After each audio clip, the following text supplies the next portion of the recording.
अस्सलाम वालेकुम students. Actually आज ऑर्गेनिक केमिस्ट्री का जो हम चैप्टर स्टार्ट करने जा रहे हैं उसका नाम है हेलो अल्केन्स।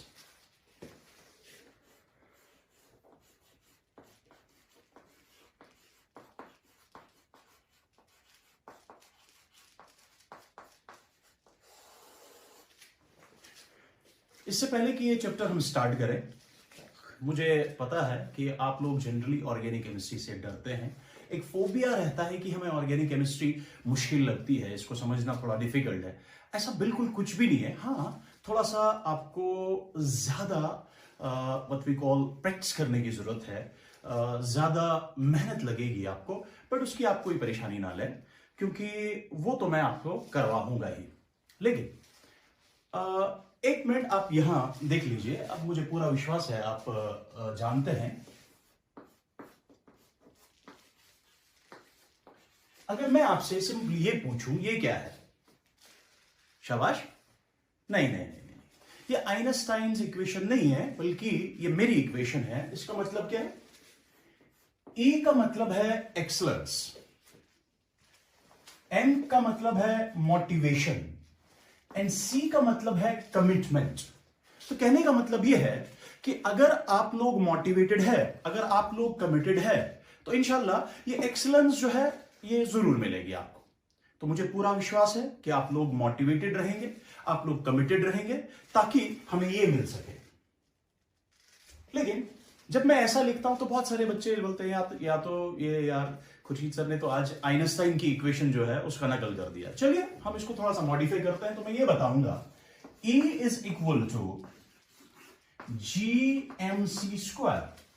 मतलब है एक बार फिर से ये E जो है एक्सलेंस है, ये G जो है एक बार फिर से यहां पे एक नया टर्म मैंने थोड़ा इंट्रोड्यूस कर दिया आपके लिए। This is basically guidance and M is motivation, C is commitment. एक बार फिर से आप चेक कर लो। तो ये एक्सीलेंस तभी जाके मिलेगी जब कोई आपको गाइड करे। तो उसके लिए तो मैं हूं फिलहाल, ठीक है। गाइड तो मैं कर ही लूंगा, लेकिन क्या आप मोटिवेटेड और कमिटेड है? बिकॉज ये दो इंपॉर्टेंट चीजें हैं। अगर आप मोटिवेटेड है, आप कमिटेड है, मैं तो गाइड कर ही लूंगा, टीचर तो गाइड कर ही लेगा। लेकिन अगर आप मोटिवेटेड और कमिटेड है तभी जाके हमें एक्सीलेंस मिल सकती है। तो क्या आप मोटिवेटेड है? तो क्या आप कमिटेड है? सबसे पहला सवाल अपने आप से ये करना है कि हम मोटिवेटेड है, कि हम कमिटेड है। अगर आंसर मिल रहा है हां, तो आइए स्टार्ट करते हैं अपने हेलो अल्केन्स वाले चैप्टर को।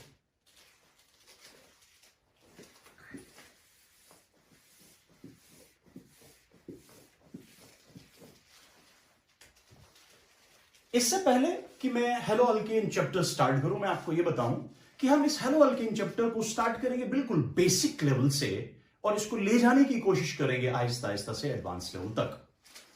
तो ये हेलो अल्केन्स की सबसे पहले मैं आपको एक छोटी सी डेफिनेशन बता दूं जो कि आप सारे जानते हैं। हेलो अल्केन होता क्या है? हम सिंपली ऐसे बताएंगे, हमें पता है। अगर हम अल्केन की बात करें, किसकी बात करें? अल्केन्स की अगर हम बात करें, आप सारे जानते हैं कि अल्केन्स का जनरल फार्मूला क्या है। शाबाश। इसका जनरल फार्मूला जो है, very good, that is CnH2n+2। Very nice. और इस यहां पे n जो है, n starts from 1 to infinity। ये सारे आप लोग जानते हैं। तो मसला ये है, CnH2n+2 को मैं यूं भी लिख सकता हूं, इट इज CnH2n+1 और H को अलग कर सकता हूं। यानी आप इसको ऐसे भी लिख सकते हैं। आप सारे जानते हैं CnH2n+1 क्या होता है। शाबाश। हाँ एग्जैक्टली, ये अल्काइल ग्रुप होता है। सो अगर ये अल्काइल ग्रुप है तो इस अल्काइल ग्रुप को हम R से डिनोट करते हैं और यहां H लिखते हैं। तो अल्केन हमारा बेसिकली जो है, हम उसको बता सकते हैं कि वो स्पीशी जो है अल्केन जिनको बोल सकते हैं। अल्केन्स एक ऐसी फैमिली या ऐसे मेंबर्स होते हैं जो उस फैमिली से बिलोंग करते हैं जिनका जनरल फॉर्मूला CnH2n+2 होता है या CnH2n+1 H होता है, या हम बोलेंगे इनका जनरल फॉर्मूला RH है। लेकिन N कहां से स्टार्ट होता है? 1 से लेके इंफिनिटी तक। सिंपली एक अल्केन जो है इट इज एक्चुअली, अगर आप गौर से देखें, कार्बन और हाइड्रोजन का बना है। That means it is one of the examples of hydrocarbon. यहां तक मुझे नहीं लगता है आपको कोई मुश्किल होती होगी, बिकॉज ये सारी चीजें आप पहले से ही जानते हैं। तो अब मसला है हमारे पास ये जो अल्केन है, अगर मैं इस अल्केन को लिखूं तो मैं इस अल्केन को ऐसे लिख सकता हूं CnH2n+2, या मैं इस अल्केन को लिख सकता हूं RH। जो ही मैंने अल्केन लिखा, इस अल्केन से अगर मैं एक हाइड्रोजन बाहर निकालूं, चाहे मैं यहां से निकालूं या यहां से निकालूं, तो ये बन जाएगा CnH2n+1, या ये बन जाएगा R। बोलो यहां तक कोई परेशानी तो नहीं? ओके ना, अगर ये H निकल गया, इस H के बदले में मिसाल के तौर पर मैंने हेलोजन ऐड किया। जितने हाइड्रोजन मैंने निकाले, फिलहाल मैंने एक निकाला, उतने ही हेलोजन मैंने ऐड कर दिए, फिलहाल मैंने एक ऐड कर दिया। तो यहां पे जो नया फॉर्मूला बनेगा that will be like this. अगर आप गौर से देखेंगे इस नई चीज को, जिसका पेरेंट एक्चुअली कौन है, यानी जो कहां से जन्मा है, अल्केन से जन्मा है। तो पेरेंट जिसका अल्केन हो और फिर फॉर्म हो जाए इन द फॉर्म ऑफ CnH2n+1x या RX, इसको हम बोल सकते हैं मोनोहेलो अल्केन। क्या बोल सकते हैं? मोनोहेलो अल्केन। ये भी माशाल्लाह आपको पहले ही पता है। तो कहने का मतलब है, अगर आप अच्छे से इसको देखो तो आपका जो मोनोहेलो अल्केन है, मोनोहेलो अल्केन है क्या? मोनोहेलो अल्केन एक्चुअली है monohalogen derivative of alkane. Monohalogen derivative of alkane, और जिसका जनरल फॉर्मूला बन जाएगा CnH2n+1x या RX। यहां एक बार फिर से R में जो ये CnH2n+1 है, ठीक, इस n का वैल्यू जो है, चलो यहां में भी आपको ना दिखे, यहां पे लिख रहा हूं n starts from 1 to infinity once again। तो हम अपनी डेफिनेशन पे वापस आने की कोशिश करेंगे। हमारी डेफिनेशन है हेलो अल्केन्स।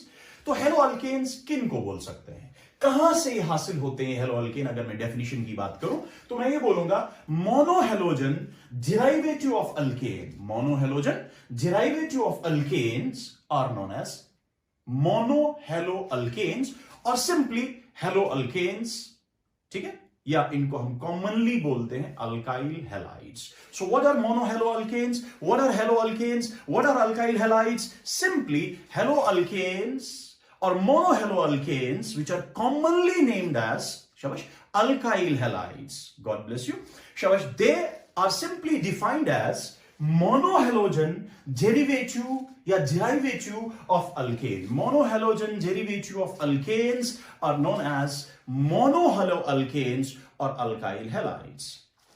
I hope आपको ये डेफिनेशन जो है ये ऑलरेडी पता है, या अगर आप नोट करना चाहेंगे तो आप नोट कर सकते हैं। चलिए, आई होप आपने ये नोट किया होगा।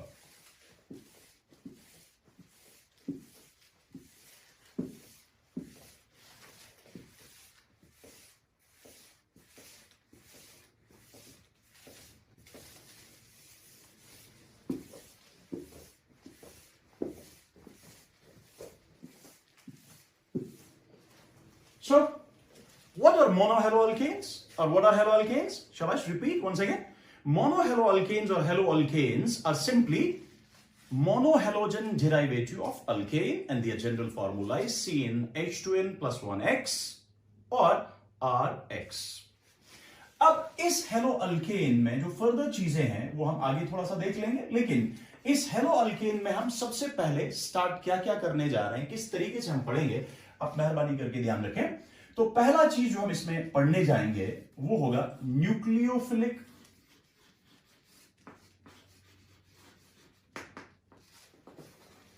substitution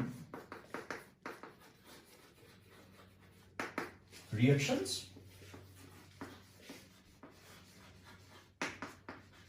इस हेडिंग के तहत इसको हम पहले पढ़ेंगे। दूसरा जो हम पढ़ेंगे वो होगा इसकी एलिमिनेशन रिएक्शंस।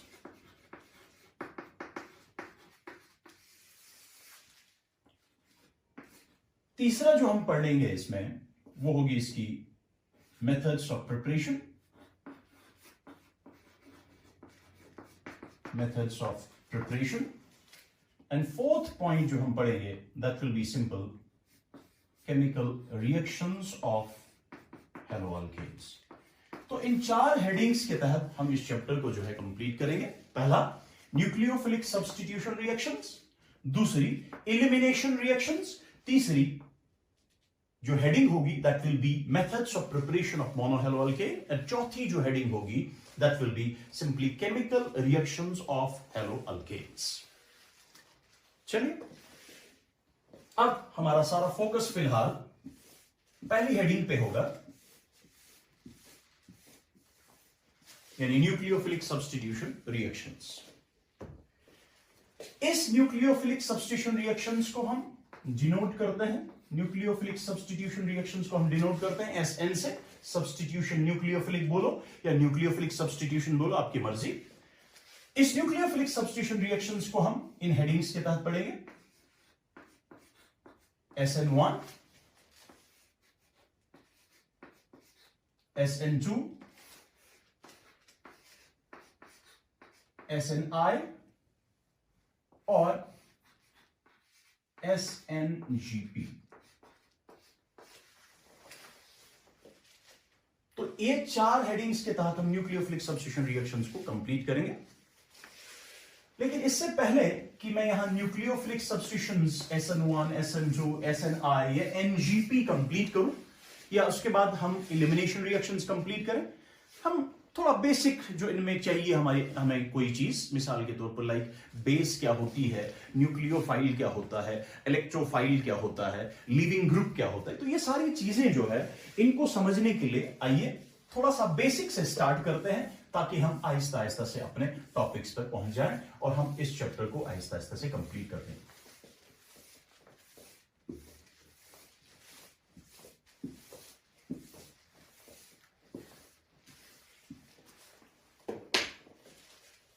तो सबसे पहले हम स्टार्ट करते हैं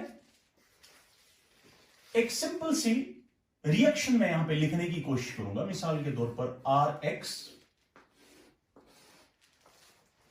और मैं बताऊंगा कि मिसाल आपको इस RX से एक न्यूक्लियोफिलिक सब्स्टिट्यूशन रिएक्शंस करनी है, यानी आपने सब्स्टिट्यूशन रिएक्शंस करनी है, मतलब सबस्ट्रेट का कोई भी एटम या कोई भी ग्रुप आपने रिप्लेस करना है किसी एटम या ग्रुप से, लेकिन वो एटम या ग्रुप इस टाइम पे होना चाहिए इन द फॉर्म ऑफ न्यूक्लियोफाइल, ताकि हम इसको न्यूक्लियोफिलिक सब्स्टिट्यूशन रिएक्शन बोल सकें। मिसाल हमारे पास ये जो टर्म, ये जो चीज है RX, इसको हम क्या बोलेंगे, ये हमारे रिएक्शन का सबस्ट्रेट हो गया, और ये जो हमने यूज किया ये रिएक्शन का रिएजेंट हुआ, और जो यहां फाइनल प्रोडक्ट बनेगा that will B RNU, because ये NU जो है ये R पे अटैक करके इस X को रिप्लेस करेगा और हमें RNU मिलेगा। इसको हम बोलेंगे प्रोडक्ट ऑफ द रिएक्शन। और जो यहां लीव करा, यहां सबस्ट्रेट से कौन सा मॉलिक्यूलर फ्रेगमेंट बाहर निकल आया, that is very good, that is X as X minus. यहां पे जो ये X निकल गया in the form of X minus, maybe यहां पे आपको यह ना दिखे, यहां पे मैं लिख रहा हूं X जो यहां से बाहर निकला इन the form of X negative, इसको हम बोलेंगे यहां लीविंग ग्रुप। दैट मींस अगर आप गौर से देखेंगे, न्यूक्लियोफिलिक सब्स्टिट्यूशन रिएक्शन होने के लिए हमें सबस्ट्रेट तो पहले ही माशाल्लाह में पता होता है क्या होता है, हमें रिएजेंट जो चाहिए दैट इज न्यूक्लियोफाइल, लेकिन कभी कभी कोई रिएजेंट होता है जिसको इलेक्ट्रोफाइल भी बोलते हैं, वो आगे चल के हम देख लेंगे। फिलहाल न्यूक्लियोफिलिक सब्स्टिट्यूशन रिएक्शंस में न्यूक्लियोफाइल सिर्फ काम आएगा रिएजेंट, और उसके अलावा आपको प्रोडक्ट पता होना चाहिए, और उसके अलावा लीविंग ग्रुप। तो हम क्या करेंगे, हम इन रिएक्शंस को फिलहाल स्टार्ट नहीं करते हैं, हम देख लेते हैं कि रिएजेंट्स होते क्या है, यानी ये इलेक्ट्रोफाइल होता क्या है, यानी ये न्यूक्लियोफाइल होता क्या है। ठीक है, इलेक्ट्रोफाइल क्या होता है, न्यूक्लियोफाइल क्या होता है, लिविंग ग्रुप किसको बोलते हैं। ठीक, तो ये सारी चीजें हम पहले डिफाइन करते हैं, पहले देख लेते हैं ये सारी चीजें, ऑलरेडी आपने ये देखी होगी जीओसी में, लेकिन फिर भी थोड़ा सा हम फिर से देखने की कोशिश करेंगे इनको, थोड़ा सुपरफिशियली मैं इनको रिवाइज करा देता हूं ताकि आपको काम आ सके अपने चैप्टर में जिसका नाम है हेलो अल्केन्स। तो चलिए आज चलते हैं हम रिएजेंट्स की ओर। तो अब नया टॉपिक जो फिलहाल हम स्टार्ट करेंगे, जहां से हमारी इस चैप्टर की शुरुआत हम करेंगे, और वो होगा रिएक्शन रिएजेंट्स।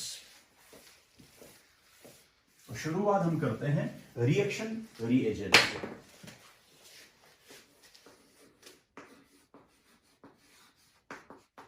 रिएक्शन रिएजेंट्स,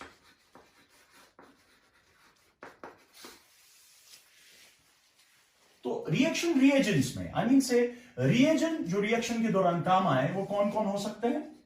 शाबाश। एक है इलेक्ट्रोफाइल्स, बहुत सही। दूसरा एग्जैक्टली दूसरा है न्यूक्लियोफाइल्स।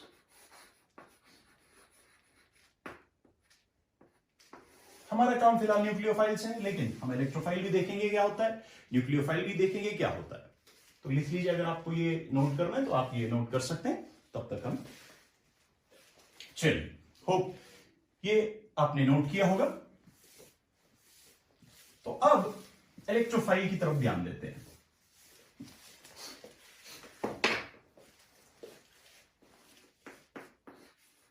इलेक्ट्रोफाइल्स क्या होते हैं?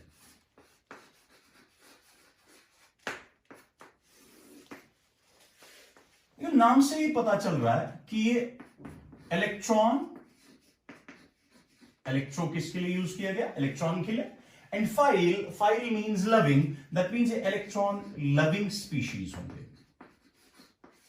इलेक्ट्रॉन लविंग स्पीशीज होंगे। So what are electrophiles? अगर आप नोट करना चाहेंगे आप नोट कर सकते हैं। So what are electrophiles? Electron loving species. Now by convention electrons are negatively charged. अब अगर इलेक्ट्रॉन्स नेगेटिवली चार्ज्ड है, मुझे आप बता सकते हैं इलेक्ट्रॉन लविंग स्पीशीज जो होंगे वो किस चीज को, किस चार्ज डेंसिटी को पसंद करते होंगे? पॉजिटिव चार्ज डेंसिटी को पसंद करेंगे, नेगेटिव चार्ज डेंसिटी को पसंद करेंगे। देखिए, क्योंकि हमने यहां लिखा electrophiles are electron loving species, but we know electrons are negatively charged. That means they are basically negatively charged density attracting species. Yes or no? If they are electron loving species, what does that mean? That means they are, shabash, exactly, they are negative charge density loving species. Yeah, we simply say they attract. What they attract? They attract or they attack or they get attracted towards high negative charge density. So ये attract हो जाते हैं towards, या what we call towards high negative charge. They are attracted towards high negative charge density. तो कहां की ओर ये attract होते हैं? हाई चार्ज डेंसिटी की तरफ। लेकिन वो चार्ज डेंसिटी कौन सी होनी चाहिए? Negative charge density. ओके, तीसरा पॉइंट, आपने देखा कि ये नेगेटिव चार्ज को पसंद करता है। ठीक, जो नेगेटिव चार्ज को पसंद करे, दैट मींस इलेक्ट्रॉन को पसंद करे। ठीक, जनरली ये क्या होता है? ये जनरली खुद इलेक्ट्रॉन डेफिशिएंट हो, बट ये हमेशा इलेक्ट्रॉन डेफिशिएंट हो ये जरूरी नहीं होता है, बट दे आर जनरली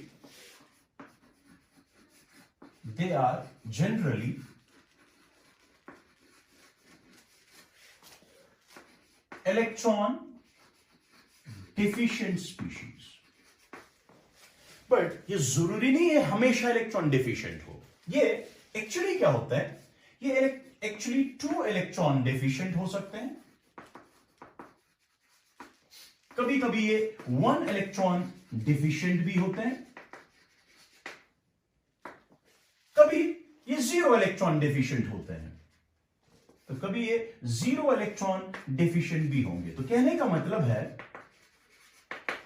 कि ये इलेक्ट्रॉन डिफिशिएंट स्पीशीज हो सकते हैं या होते हैं, लेकिन कभी नहीं भी हो सकते हैं। सो दे मे बी इलेक्ट्रॉन डिफिशिएंट और they may not be electron deficient, but generally they are electron deficient species, and they are 2 electron deficient and 1 electron deficient species, but sometimes कुछ इलेक्ट्रोफाइल्स ऐसे होते हैं जिनमें कोई इलेक्ट्रॉन डेफिशिएंसी नहीं होती है, लेकिन still they act as electrophiles. तो इलेक्ट्रोफाइल, इससे पहले कि मैं आगे चलूं, आप ये नोट कर सकते हैं।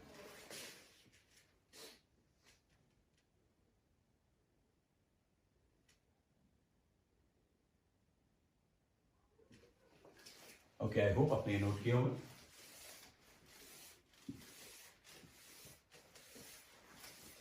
वापस आ जाते हैं। तो हमने पहला पॉइंट देखा कि ये इलेक्ट्रॉन लविंग स्पीशीज होते हैं, और दूसरा पॉइंट हमने देखा कि ये नेगेटिव चार्ज डेंसिटी को पसंद करता है।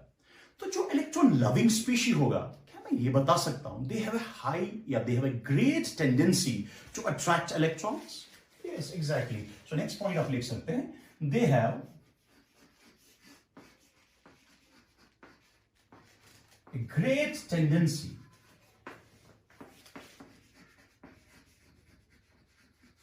to attract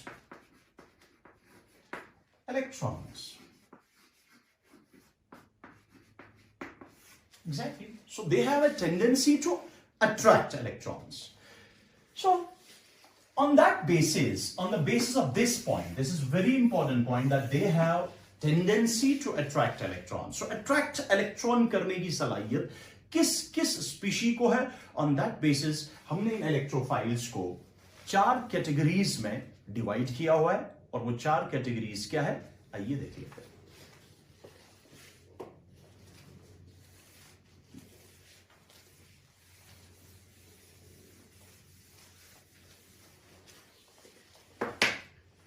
पहली कैटेगरी, या मैं इसको C1 लिख सकता हूं, ये होंगे स्पीशीज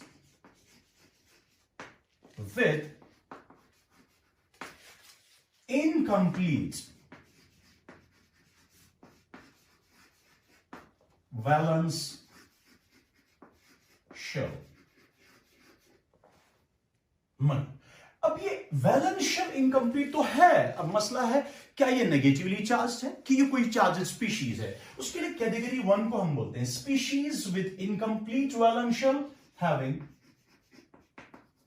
पॉजिटिव चार्ज।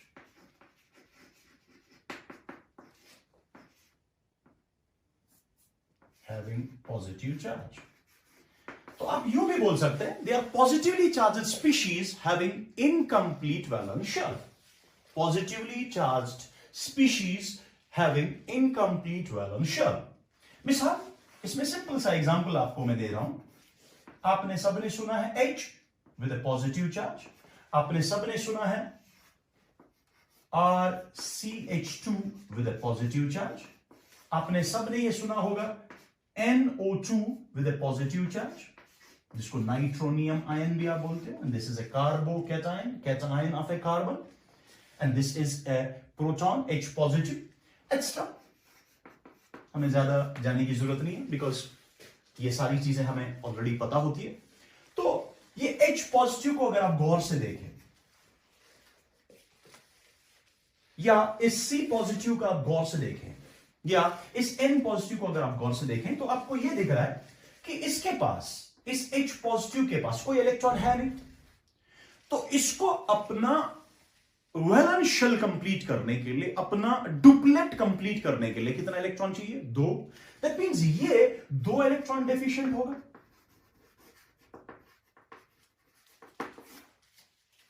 सिमिलरली इस कार्बन के पास 3 बॉन्ड्स ऑलरेडी है। दैट मींस ऑलरेडी 3 बॉन्ड होने की वजह से इसके पास 6 इलेक्ट्रॉन्स होंगे, but at the time of bonding इसके पास कितने होने चाहिए थे इलेक्ट्रॉन्स? 8 है। कितने? 6 होने कितने चाहिए? 8। दैट मींस ये भी 2 इलेक्ट्रॉन डेफिशिएंट।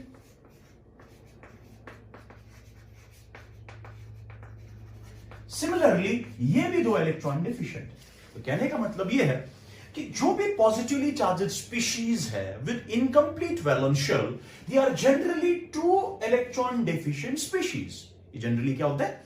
2 इलेक्ट्रॉन्स डेफिशिएंट होते हैं। तो बताइए, अगर ये 2 इलेक्ट्रॉन डेफिशिएंट स्पीशी है या इलेक्ट्रॉन डेफिशिएंट स्पीशी है, क्या ये इलेक्ट्रॉन्स पसंद करेगा? क्या इसकी टेंडेंसी होगी to attract electrons? Obviously yes. तो अब अगर ये इलेक्ट्रॉन एक्सेप्ट करेगा, ये इलेक्ट्रॉन्स को व्हाट वी कॉल अट्रैक्ट करेगा अपनी तरफ, तो ये सारे स्पीशीज एक्ट कर सकते हैं as electrophiles. So simply they are electrophiles. मगर चूंकि ये इलेक्ट्रॉन्स कितने अट्रैक्ट कर सकते हैं अपने पास to acquire stable nearest noble gas configuration? Exactly शाबाश। इसको दो इलेक्ट्रॉन जरूरत है, और दो इलेक्ट्रॉन जो अट्रैक्ट करे, दैट मींस एक इलेक्ट्रॉन पेयर जो अट्रैक्ट करे, according to G N Lewis, उसको हम क्या बोलते हैं? Lewis acid. ठीक है, तो हम नेक्स्ट पॉइंट लिख सकते हैं, हम ये बोल सकते हैं that these species can act as Lewis acids। अब अगर आपसे कोई पूछे क्यों लेविस एसिड का काम ये कर सकते हैं? क्योंकि इनके पास दो इलेक्ट्रॉन्स में कमी आई हुई है, या दो इलेक्ट्रॉन्स की डेफिशिएंसी है, तो ऑब्वियसली ये दो इलेक्ट्रॉन्स अट्रैक्ट कर सकता है। तो जो भी कोई स्पीशी दो इलेक्ट्रॉन एक्सेप्ट करे, इलेक्ट्रॉन पेयर एक्सेप्ट करे, उसको हम क्या बोल सकते हैं? उसको हम बोल सकते हैं लेविस एसिड। ना अगर मैं ऐसे लिखूं Na पॉजिटिव, अगर मैं लिखूं K पॉजिटिव, अगर मैं लिखूं Ca डाई पॉजिटिव, एक्स्ट्रा क्या मतलब है मैं समझाऊं। यानी अगर मैं लिखूं, आपको पहले ही पता है that these are alkali metal cations, ये वाले, और ये वाला जो मैंने दिया this is alkaline earth metal cation.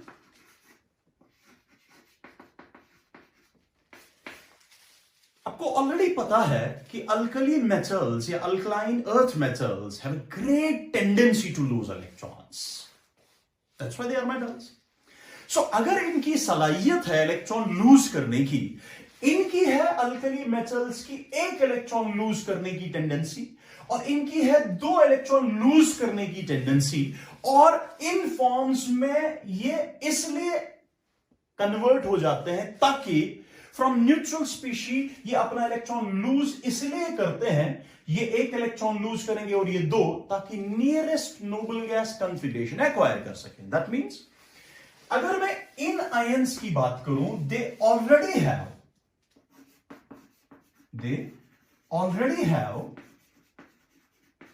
क्या चीज? Stable nearest noble gas configuration.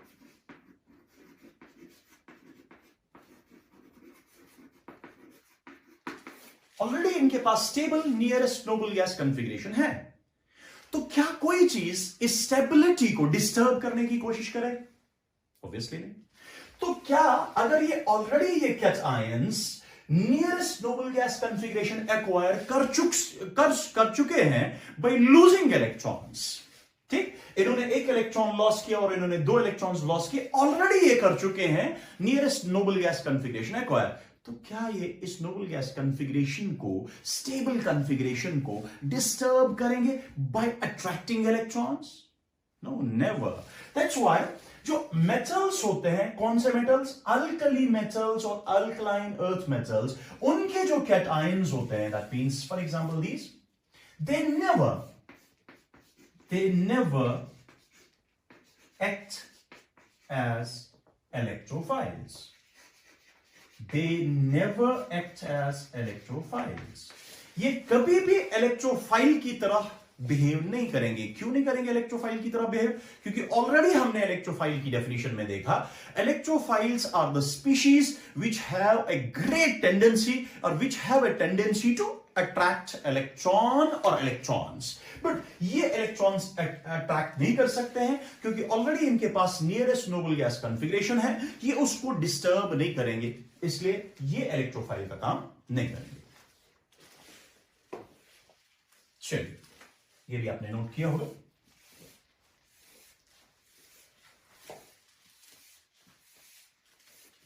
अब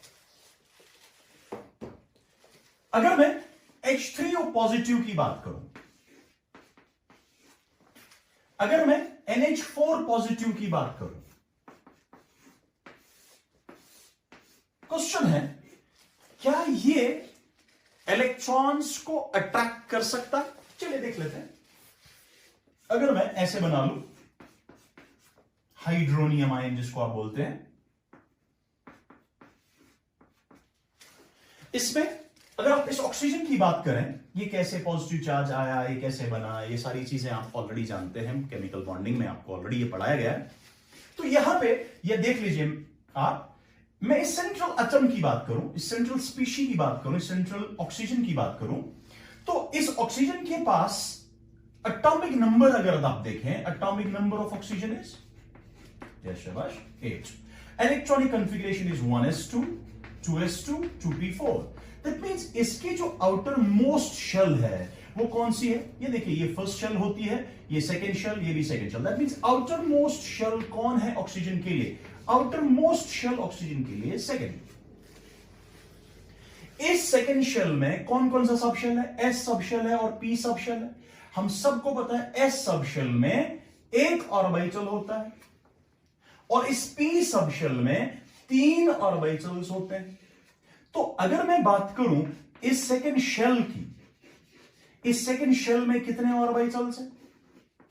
इस सेकंड शेल में टोटल में 4 ऑर्बिटल्स हैं और चारों के चारों ऑर्बिटल्स में आपको पता है हर एक ऑर्बिटल मैक्सिमम 2 इलेक्ट्रॉन ले सकता है। दैट मींस मैक्सिमम इलेक्ट्रॉन्स जो ये एकोमोडेट कर सकता है अपनी इन ऑर्बिटल्स में, मैक्सिमम इलेक्ट्रॉन जो इसके पास हो सकते हैं इन ऑर्बिटल्स में, वो कितने होते हैं? अगर 4 ऑर्बिटल है, हर एक ऑर्बिटल में 2 इलेक्ट्रॉन, दैट मींस टोटल में 8 इलेक्ट्रॉन्स ही इसके पास हो सकते हैं। क्या इन 8 से ज्यादा ये ले सकता है? नहीं ले सकता है। क्यों? क्योंकि इसके पास टोटल आउटर मोस्ट शेल में 4 ऑर्बिटल है और हर किसी ऑर्बिटल में 2 इलेक्ट्रॉन आ सकते हैं।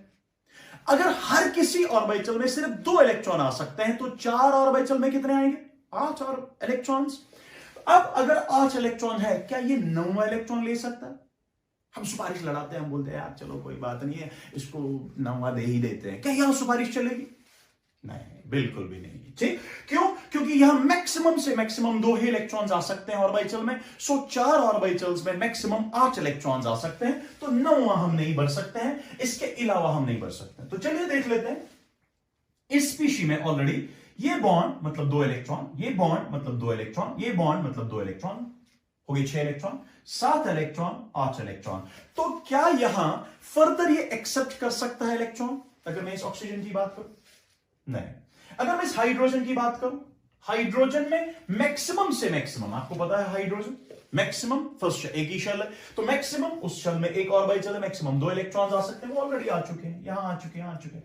तो क्या मैं इस हाइड्रोनियम आयन को ये बोलूं, सिमिलरली इस NH4 पॉजिटिव को ये बोलूं, तो क्या मैं इन दोनों को ये बोलूं, दे कैन नॉट एक्सेप्ट और दे कैन नॉट एक्सेप्ट और accept electrons? If they cannot accept electrons or they do not have tendency to attract electrons, by definition of electrophile, क्या इनको हम इलेक्ट्रोफाइल बोल सकते हैं?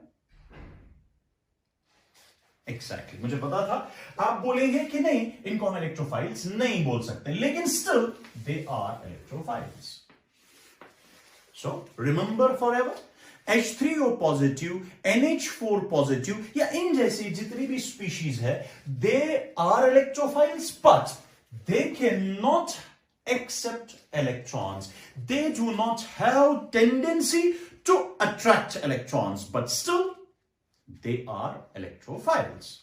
They do not have tendency to attract electrons. मैं बार बार बोल रहा हूं, इसको हाईलाइट करके लिखेंगे।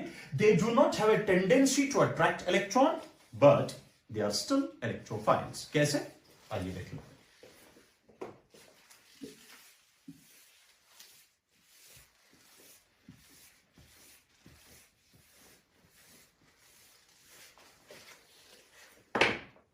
एक्चुअली हम सब जानते हैं आप लोग कि अगर मैं H3O पॉजिटिव की बात करूं, यानी इसकी बात करूं, सिमिलरली आप ये अप्लाई कर सकते हैं NH4 पॉजिटिव पे भी।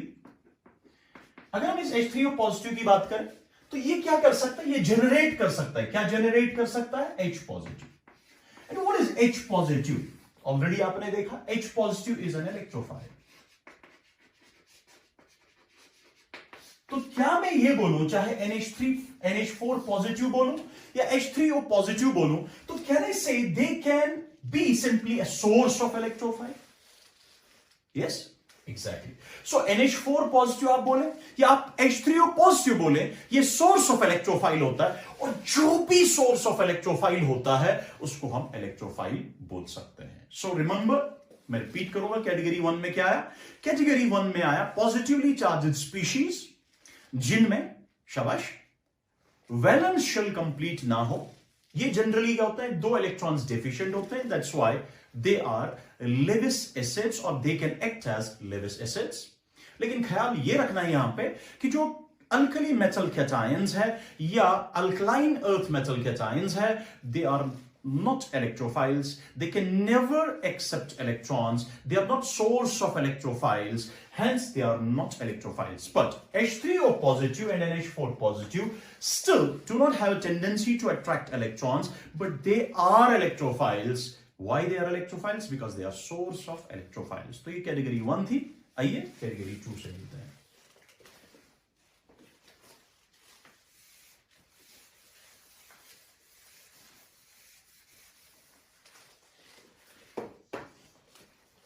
तो कैटेगरी 2, कैटेगरी 2 में क्या होता है, इसमें न्यूट्रल स्पीशीज आएंगे,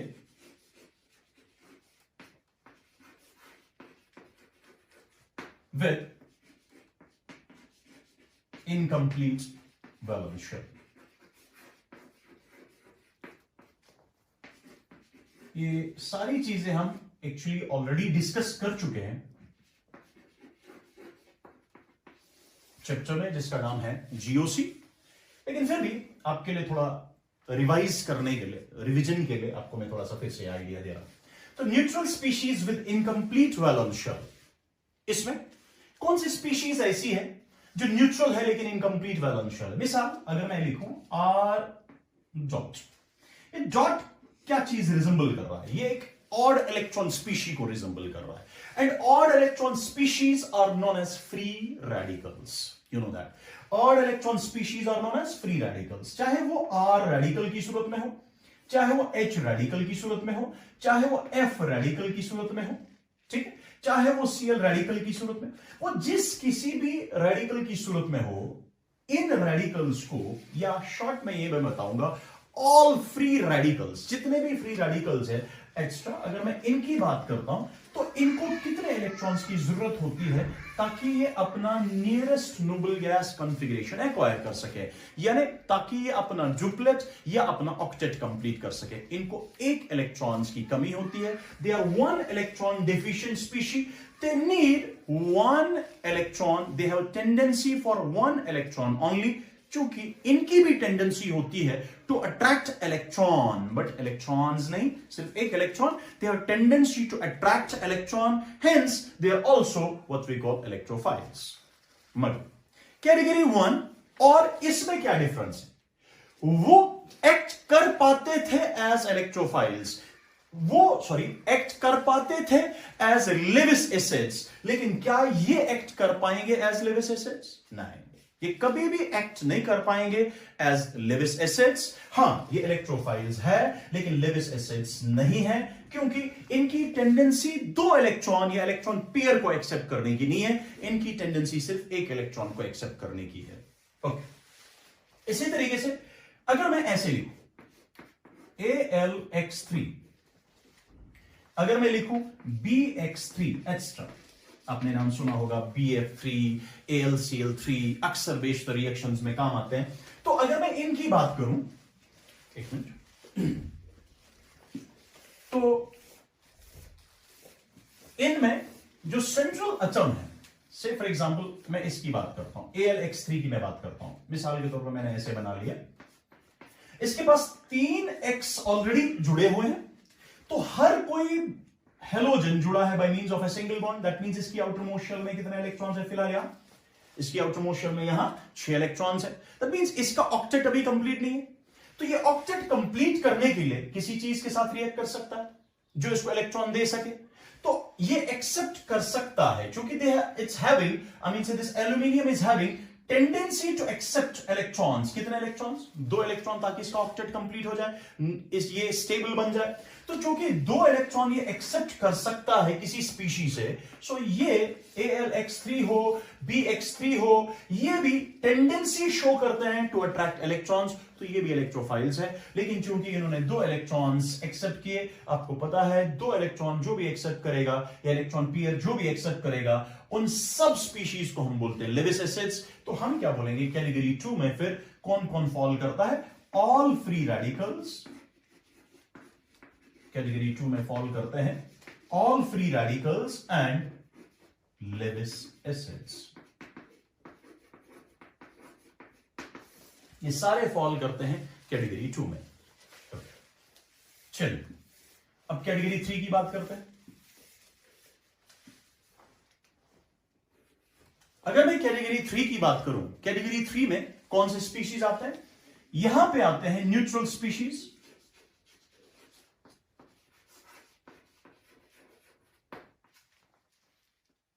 with complete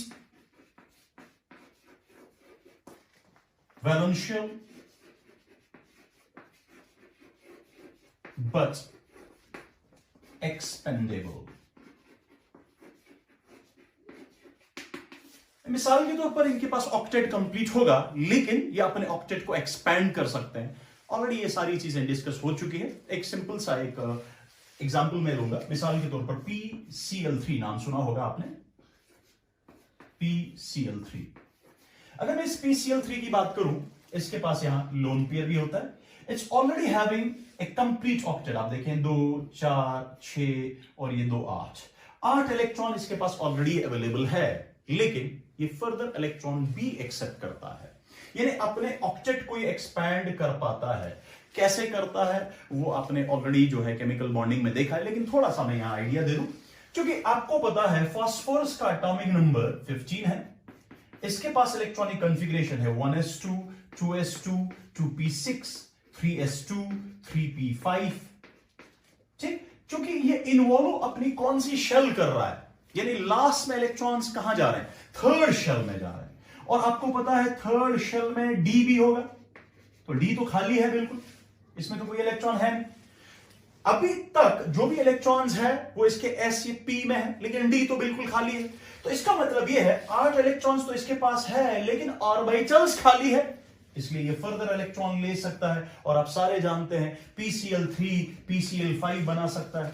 कैसे? Cl से इलेक्ट्रॉन लेके ठीक है, और ये Cl के साथ बॉन्ड बना सकता है। तो कहने का मतलब है कि अगर आप गौर से देखें, ये PCl3 के पास क्या है? PCl3 के पास ऑक्टेट कंप्लीट था, न्यूट्रल है। ऑक्टेट कंप्लीट होने के बावजूद भी it's having tendency to attract electrons. Why it's having tendency to attract electrons? Very good, because of presence of available empty d orbitals. So उन d ऑर्बिटल्स की वजह से ये अपना जो है ऑक्टेट एक्सपैंड कर सकता है। तो ये कैटेगरी 3 में ऐसे स्पीशीज बिलोंग करते हैं। इसी तरीके से अगर मैं कैटेगरी 4 की बात करूं, कैटेगरी 4 में आते हैं न्यूट्रल स्पीशीज,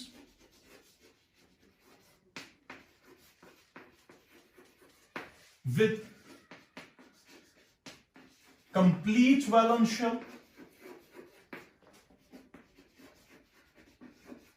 but non-expandable।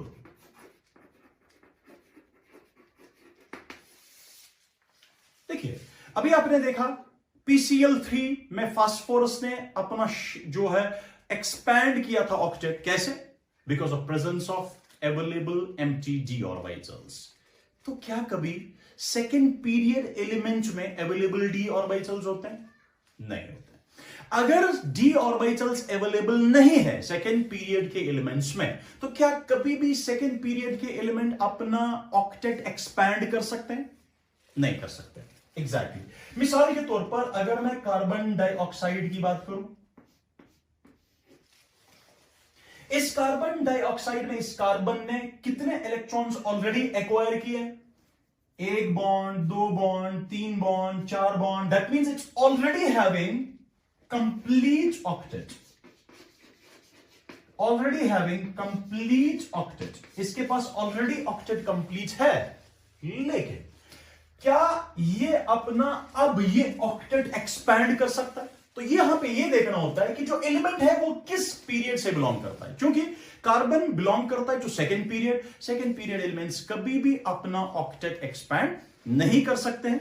क्योंकि अपना ऑक्टेट एक्सपैंड नहीं कर सकता है, तो मैं ये बोलूंगा ये न्यूट्रल स्पीशी है with complete valence shell, with complete valence shell but non expandable। लेकिन ये एक्सपैंड नहीं कर सकता। अब अगर ये एक्सपैंड नहीं कर सकता है सर, तो फिर ये कैसे इलेक्ट्रोफाइल का काम कर सकता है? ये कैसे इलेक्ट्रॉन्स अट्रैक्ट करेगा?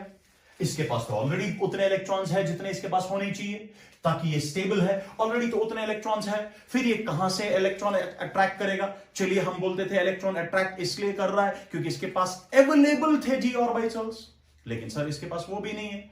तो ये अगर इलेक्ट्रॉन्स लाएगा, अट्रैक्ट करेगा, तो ये रखेगा कहां, लाएगा कहां से वो? ठीक, एक्चुअली क्या होता है, एक्चुअली इस कार्बन को आप गौर से देखें, इसके साथ ऑक्सीजन जुड़ा है, एंड यू ऑल नो कि oxygen is very electronegative as compare to carbon. तो ये ओवरलैप ब्रेक करता है, इलेक्ट्रॉन्स को अपने पास लेके आएगा। जब ये इलेक्ट्रॉन ऑक्सीजन के पास चला गया, ओवरलैप ब्रेक हुआ बिटवीन कार्बन एंड ऑक्सीजन, जो ओवरलैप हो रहा था वो ओवरलैप टूट गया। अब इस कार्बन के पास जो ऑर्बिटल होगा, क्या उसके पास इन इलेक्ट्रॉन्स में से कोई इलेक्ट्रॉन होगा? नहीं होगा। ये एक इलेक्ट्रॉन कार्बन का था, एक ऑक्सीजन का था, म्यूचुअली शेयर हुआ था, लेकिन अब ये दोनों इलेक्ट्रॉन किसने लिए? ऑक्सीजन ने। क्या अब इस कार्बन के पास अपना भी इलेक्ट्रॉन है? नहीं। दैट मींस ये डिफिशिएंट बन गया। क्योंकि ये डिफिशिएंट बन गया, इसका ऑर्बिटल खाली हो गया, तो यहां से जो इलेक्ट्रॉन देने वाला स्पीशी होगा वो इसको इलेक्ट्रॉन देगा और इसके साथ बॉन्ड बना सकता है। तो हम इसको सिंपल वे में ऐसे बताते हैं, यहां से ये बॉन्ड बनाएगा, यहां से ये तोड़ेगा, यानी इसका ऑक्टेट एक्सपैंड भी नहीं है, इसने अपना ऑक्टेट किया। और दूसरी बात, ये वो स्पीशी है जिसका ऑक्टेट पहले ही कंप्लीट था और एक्सपैंड भी नहीं किया, लेकिन फिर भी इलेक्ट्रॉन कैसे इसने गेन किया? इसने यहां का ओवरलैप तोड़ दिया, फिर यहां से बॉन्ड इलेक्ट्रॉन्स लिया। इस तरीके से हम बोल सकते हैं ये फोर्थ कैटेगरी से बिलोंग करता है।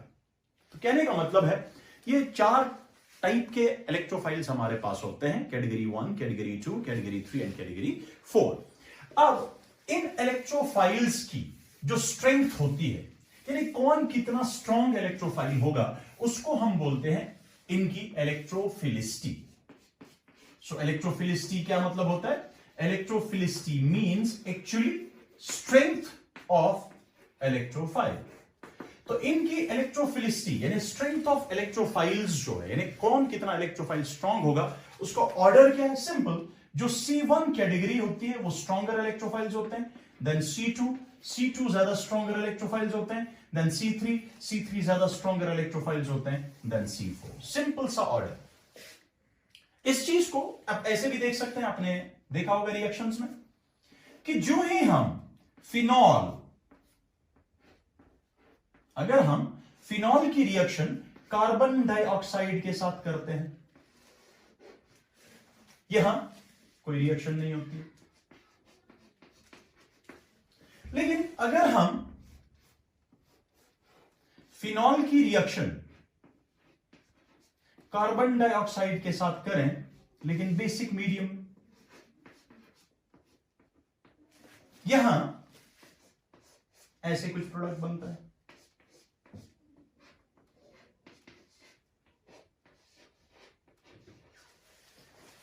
कब बना, कैसे बना, उससे फिलहाल हमें गर्ज नहीं है, हमें गर्ज है ये ऐसे बनता है। अब वजह है यहां क्यों नहीं रिएक्ट हुआ, यहां कैसे रिएक्ट हुआ, एक मिनट आप ध्यान रखें। ये हेडिंग तो आपको नहीं चाहिए, ये तो मैं रब कर सकता हूं। देख लीजिए, क्योंकि हमें पता है ये CO2 कैटेगरी 4 से बिलोंग करता है, दैट मींस ये एक वीकर इलेक्ट्रोफाइल है।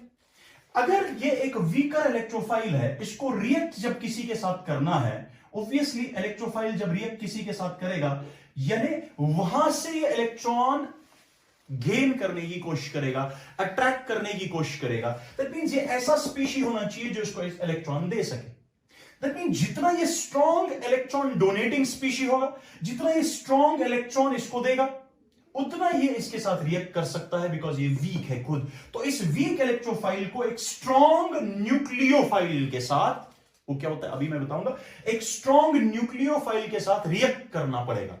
लेकिन फिनॉल स्ट्रॉन्ग नहीं है, ये इलेक्ट्रॉन इजीली नहीं दे पाता इसको, इसलिए हम क्या करते हैं, हम इस फिनॉल को एक्चुअली बेस के साथ ट्रीट करते हैं। बेस की सलाहियत होती है H पॉजिटिव अट्रैक्ट करना, तो ये क्या करता है, यहां से इस H पे अट्रैक्ट करेगा। अटैक करने के बाद ये दोनों इलेक्ट्रॉन ऑक्सीजन के पास चला आया, ये OH और H in the form of water loss हुआ और हमें मिल गया फिनॉक्साइड। अब देखें, इसको और इसको कंपेयर करें। इससे पहले ये न्यूट्रल था ये ऑक्सीजन, बिकॉज ऑफ रेजोनेंस ये इलेक्ट्रॉन देगा, बिकॉज ऑफ मीसोमेरिक इफेक्ट इलेक्ट्रॉन देगा, रिंग की इलेक्ट्रॉन डेंसिटी को बढ़ाएगा, मगर ये न्यूट्रल ऑक्सीजन है। अब जो यहां रेजोनेंस दिखा रहा है वो कौन है, वो नेगेटिवली चार्ज्ड ऑक्सीजन है। एंड हम सबको पता है कि ये बिकॉज ऑफ रेजोनेंस जितनी इलेक्ट्रॉन डेंसिटी, ये न्यूट्रल ऑक्सीजन जितनी इलेक्ट्रॉन डेंसिटी रिंग की बढ़ाएगा, ये O- उससे कहीं ज्यादा बढ़ाएगा। तो नतीजा क्या होगा, ये फिनॉक्साइड आयन एक स्ट्रॉन्ग न्यूक्लियोफाइल की सूरत में रिएक्ट करेगा एक वीक इलेक्ट्रोफाइल के साथ, और चूंकि ये वीक के साथ स्ट्रॉन्ग रिएक्ट कर रहा है, इसलिए रिएक्शन हो जाएगी और यहां पे हमारा प्रोडक्ट ये बनेगा।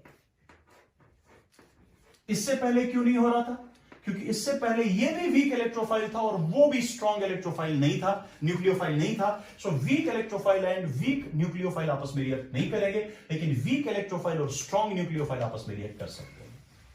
या आप ऐसे भी देख सकते हैं,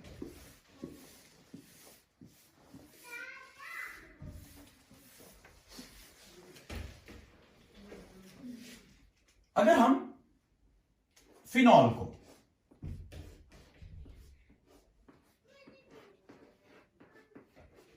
ट्रीट करें विद NO2 पॉजिटिव,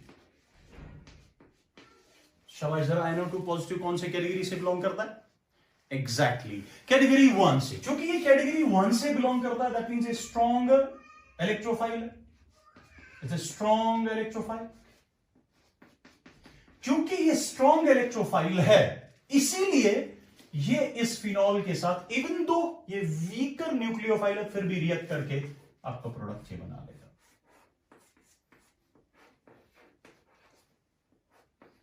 इससे पहले क्यों नहीं बना, अब क्यों बना, आई होप आपको ये समझ आ रहा होगा, सॉरी, कि NO2 पॉजिटिव क्यों रिएक्ट करता है फिनॉल के साथ, लेकिन CO2 जो है वो रिएक्ट नहीं करता है। ठीक है, तो ये था थोड़ा सा आइडिया इलेक्ट्रोफाइल्स के बारे में। तो अब थोड़ा सा आइडिया मैं आपको न्यूक्लियोफाइल्स के बारे में भी दूंगा। आहिस्ता आहिस्ता से हम अपने चैप्टर के पास जाने की कोशिश करेंगे। तो चलिए देख लेते हैं, न्यूक्लियोफाइल्स किन को बोलेंगे। नाम से ही पता चल रहा है एक बार फिर से, these are nucleus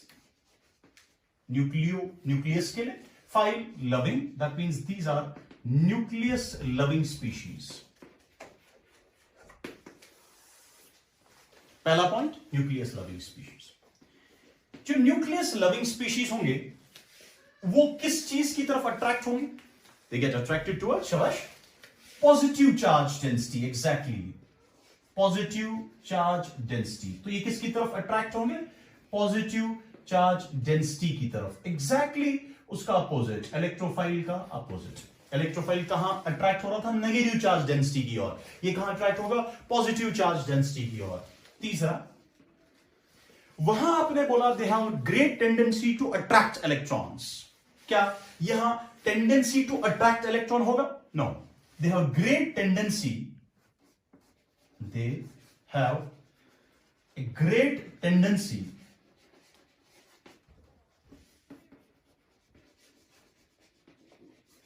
to attract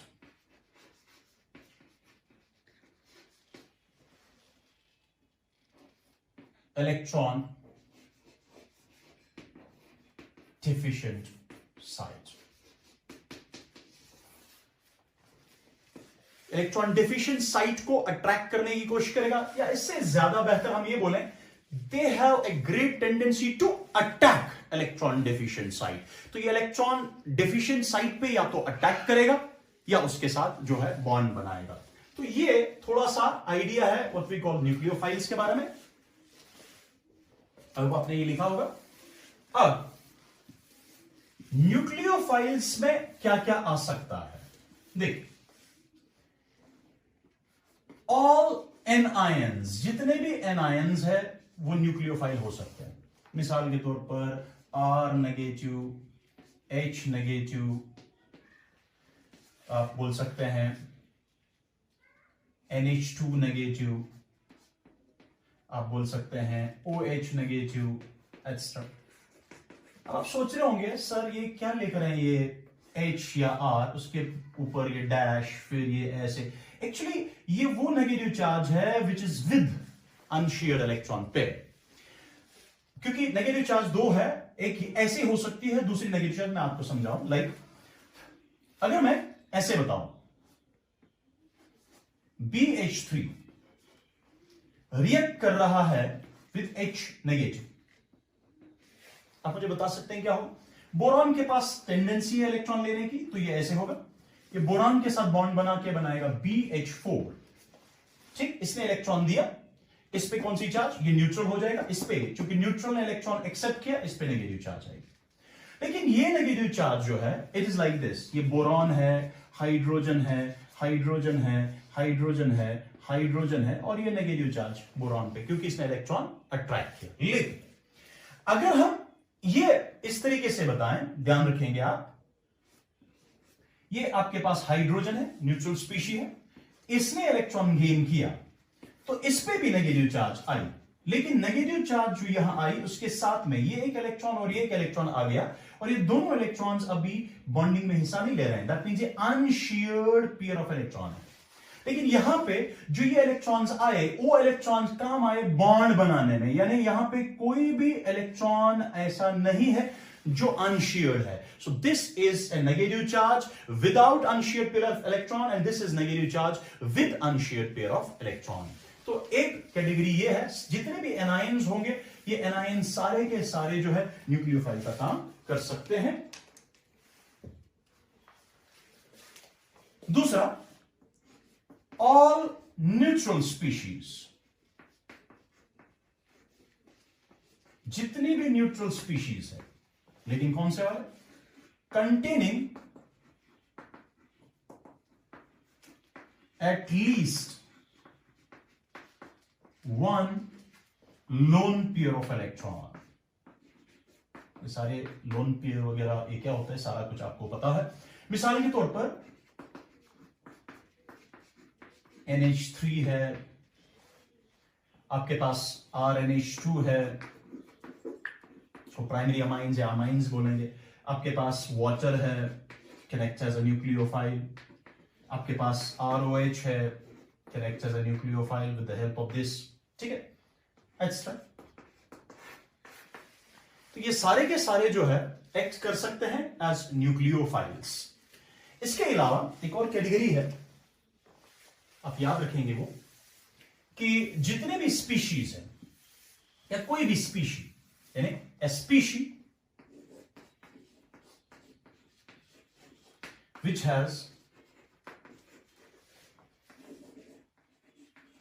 a tendency to donate its pi electrons. For example, alkenes, alkynes, benzene extra, ये सारी चीजें आपने देखी है जब आप हाइड्रोकार्बन पढ़ रहे थे। तो अल्कीन हो, अल्काइन हो, बेंजीन हो, they have great tendency to donate electron pair. So in short nucleophiles are the specie, short में हम क्या बोलेंगे, न्यूक्लियोफाइल वो स्पीशी है which are having great tendency to donate electrons, चाहे वो in the form of lone pair हो, चाहे वो in the form of pi electrons हो, वो सारे के सारे स्पीशीज को हम क्या बोलेंगे, हम इनको न्यूक्लियोफाइल्स बोल सकते हैं। और ये अल्कीन, अल्काइन, बेंजीन भी एक्ट कर सकते हैं एज न्यूक्लियोफाइल, बिकॉज इनकी भी सलाहियत होती है इलेक्ट्रॉन पेयर देने की। लेकिन ये इलेक्ट्रॉन कैसे देते हैं, इलेक्ट्रॉन पेयर देते हैं इन the form of pi electron donate करके, ठीक है। तो अब ये थोड़ा आइडिया था इलेक्ट्रोफाइल्स क्या होता है, न्यूक्लियोफाइल्स क्या होता है। अब छोटी सी दो टर्म्स है, इसी के साथ हम आज का अपना जो टॉपिक है इसको यहीं पे रोक देते हैं और आगे चल के नया टॉपिक से स्टार्ट करते हैं। सो यहां पे जो है हमारा एक सिंपल सी चीज होती है जिसको आप बोलते हो एम्बिडेंट या एम्बिडेंटेट न्यूक्लियोफाइल। तो कौन से न्यूक्लियोफाइल को आप एम्बिडेंट या एम्बिडेंटेट बोलते हो? ये मैंने पहले आपको बोला है कि ये सारी चीजें ऑलरेडी हो चुकी है, लेकिन फिर भी आपके आइडिया के लिए एम्बिडेंट या एम्बिडेंटेट न्यूक्लियोफाइल की एक सिंपल सी एग्जांपल मैं दूं आपको। पहले आपने ये नाम सुना होगा जिसको आप बोलते हो साइनाइड आयन। तो साइनाइड आयन में ऐसी कितनी स्पीशीज आई मीन से ऐसी कितनी साइट्स है जो इलेक्ट्रॉन डोनेट कर सकता है? यहां पे दो डिफरेंट डोनर साइट्स है, एक कार्बन है, एक नाइट्रोजन। सिमिलरली अगर मैं ऐसे लिखूं ONO नाइट्राइट आयन जिसको आप बोलते हो, इसमें भी कितनी डिफरेंट डोनर साइट्स है? इसमें भी दो डिफरेंट डोनर साइट्स है, एक ऑक्सीजन है, एक नाइट्रोजन है। इसमें भी दो डिफरेंट डोनर साइट्स है, एक कार्बन है, एक नाइट्रोजन है। तो वो स्पीशी जिसकी सलाहियत इलेक्ट्रॉन देने की है वो तो न्यूक्लियोफाइल है ही, ठीक है। जिसकी सलाहियत इलेक्ट्रॉन, जिसकी टेंडेंसी इलेक्ट्रॉन डोनेट की करने की हो, उसको हम न्यूक्लियोफाइल तो बोलेंगे ही बोलेंगे। लेकिन अगर ये न्यूक्लियोफाइल ऐसा हुआ that it is having two different donor sites, but at the time of bond formation सिर्फ एक से ये bond donate करेगा, but it's having more than Shavash, yeah, it's having two different donor sites. That nucleophile which is having two different donor sites is known as ambidentate or ambident nucleophile, और ये दो उसकी बहुत important examples है, ठीक है।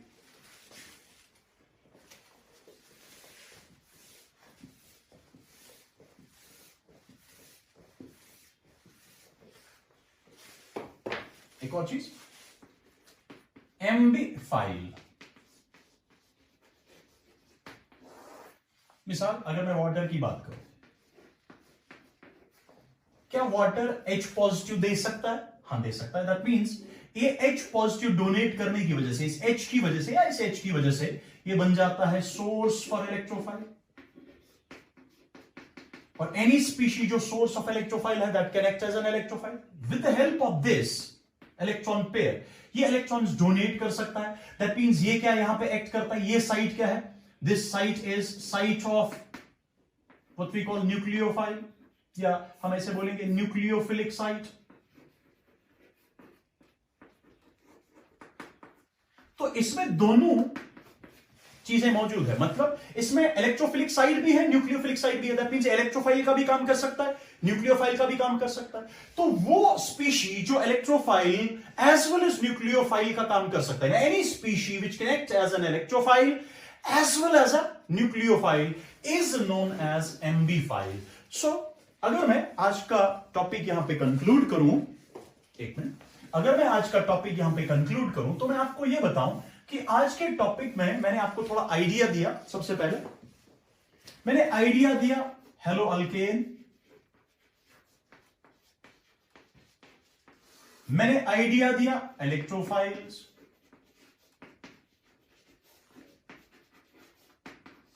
मैंने idea दिया न्यूक्लियोफाइल्स, मैंने थोड़ा आइडिया दिया आपको एम्बिडेंट न्यूक्लियोफाइल, मैंने आपको आइडिया दिया एम्बिफाइल का।